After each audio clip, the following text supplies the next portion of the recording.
everyone, I thought today I would film a video on my top 7, arbitrary number, top 7 favourite memoirs. So let's get stuck in because I love a good memoir.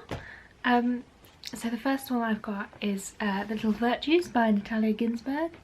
Natalia Ginzburg was a writer in the 1940s to 1960s, and this is like kind of snapshots of her life. She lived in Italy, so this is translated under fascist rule, under Mussolini, I believe. Don't know that much Italian history. And then she moved to London in the 1960s, and so there's kind of there's lots in here. It's a very, very short collection, and it's really good. It's really dense in terms of just how much she writes about, and it's very lyrical, and it's so beautiful. Although obviously some of that should be attributed to the translator, Dick Davis. So yeah, I would really recommend picking this up. I really want to read more Natalia Ginzburg, so that's kind of on my list, on my TBR. The second one is one of my favourite books of all time. I read it a few years ago. I think probably, I say a few and it'll be like 5 years ago, but this is Girls Be Girls by Emer. It's kind of half a memoir, autobiography, and half like social studies. So Emer has a PhD in gender studies, and this is all about kind of gender roles. I read this like a good few years ago, and it was kind of my introduction to stuff like that, I guess, like in terms of reading it in not an academic way, because this doesn't feel particularly academic. It's really easy to read, but it's a really good like introduction to how gender roles can really affect people, and so specifically Emer's life. And yeah, I would really recommend reading this. I've read more stuff on gender since reading this, but I think it's a really good introductory text. Again, it's not that academic or dense, and it's really entertaining as well. Like, she has a really good voice in terms of her writing. So yeah, I would really recommend reading this. Next one is so I read this like years ago, and I really need to reread it because it made me laugh so much. And this is The Disaster Artist. Now, a lot of people might know this as it got adapted into a film by James Franco, which I don't think is as good as the original text. But this is a book all about the making of the film The Room. If you've never seen The Room, you need to watch The Room because it is a seminal masterpiece. It's just a bad, like, just a really badly made film, but there is method in the madness, and this is all about one of the men who starred in it, Greg Sestero. So he wrote it.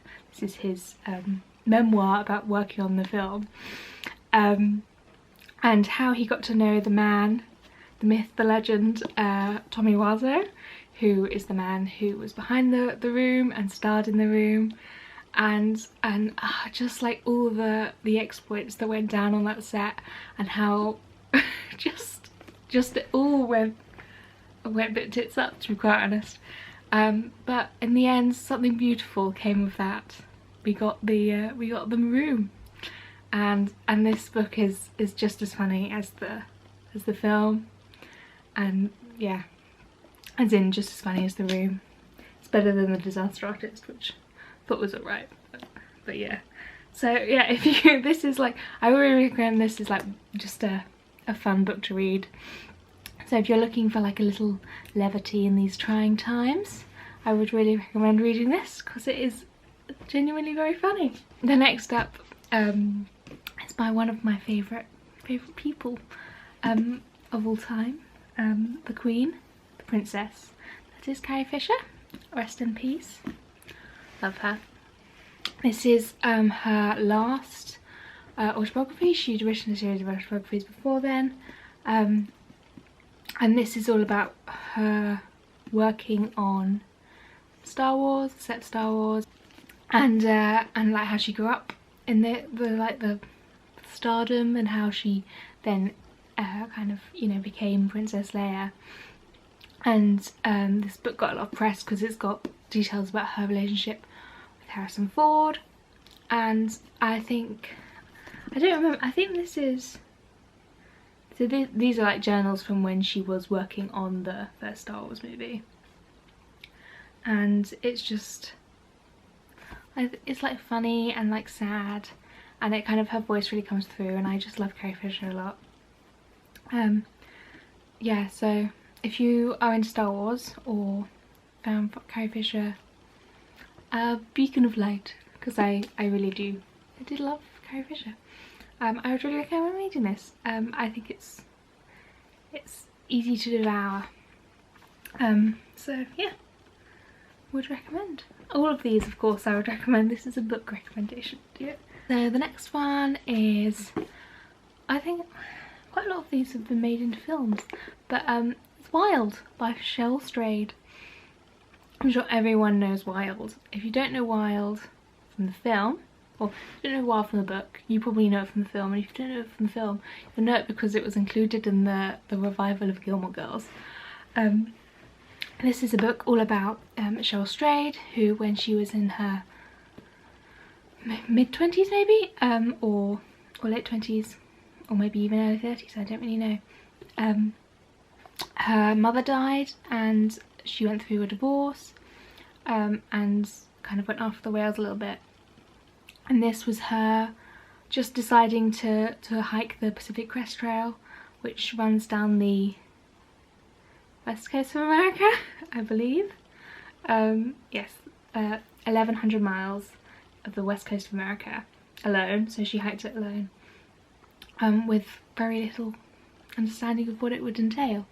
And it's just a book about kind of coming to terms with grief and who you are, and like in the face of losing someone very important to you, and kind of her trying to find her way back to someone that her mother raised, I think is, so she was 26. Oh, that's how old I am. And yeah, so I really like this. I also would really recommend watching the film because it's a really good film. Yeah, it's good. The next one I have is The Lonely City by Olivia Laing. I don't remember much about this book, but I did obviously really enjoy it because I put it on my favourites list on Goodreads, so I obviously need to reread this.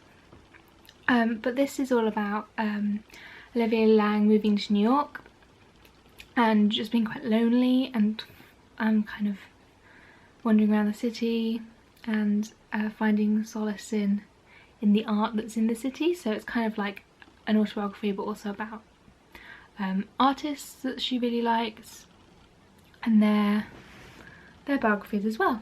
And yeah, I really enjoyed the hybrid of this, it being like part memoir, part art history.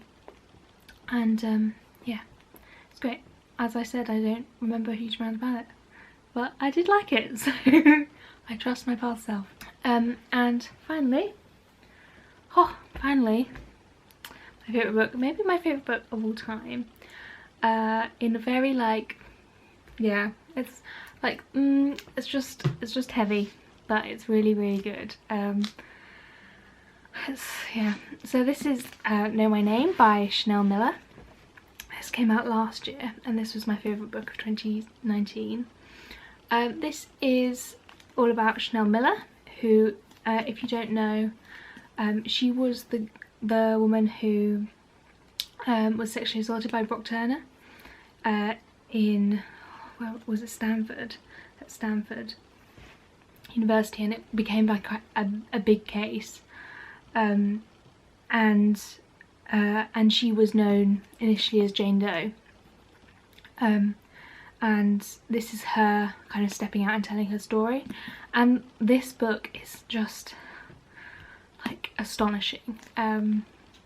The way it's written, it is so beautiful and so eloquent and so poetic, but it's saying that would like reduce it down to its prose, and this is not just about that. She is so eloquent and articulate about everything that she feels in a way that I have no idea how you can do that, how you can like not only understand how you feel and feel how you feel, but also